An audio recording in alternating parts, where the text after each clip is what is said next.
All right, let's talk about something that pretty much every dog owner has scratched their head about at some point.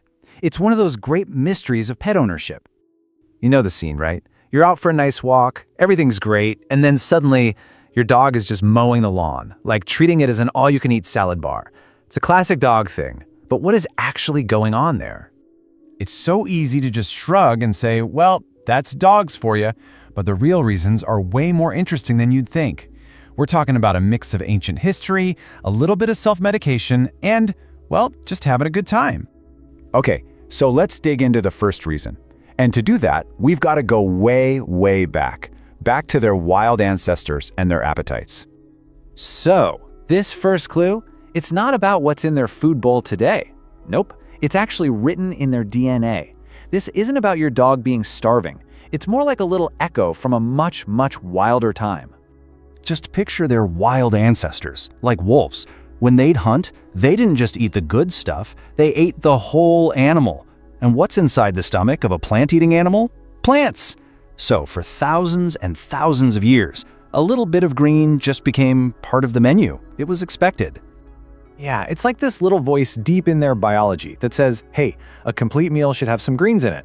So when you see your pup nibbling on the lawn, they might just be listening to that ancient instinct, looking for a little variety. All right, now let's talk about the one you've probably heard before.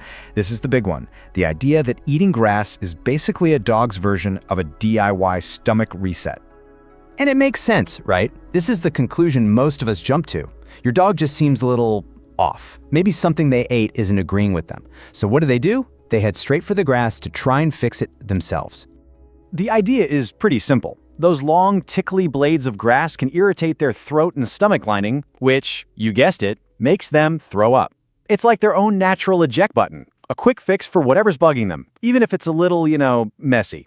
But, and this is a big but, while that upset stomach theory is definitely true sometimes, it is absolutely not the whole story, not even close. And this is where what we think happens and what actually happens kind of splits apart.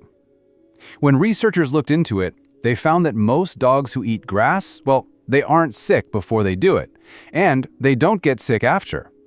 Which tells you right away there has to be something else going on here. Which brings us to our last reason, and honestly, this one might be the simplest of them all. It's got nothing to do with ancestors or upset stomachs. Just think about how dogs experience the world, especially puppies, right? They chew on everything. Their mouth is basically their version of our hands. It's how they play, how they carry stuff, how they figure out what's what.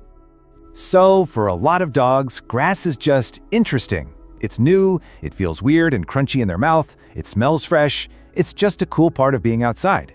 So why not give it a chew? I love this one. It's basically like outdoor chewing gum for them. They're not doing it for some deep biological reason. They're just doing it because it's kind of a fun, pleasant thing to do while they're chilling in the yard.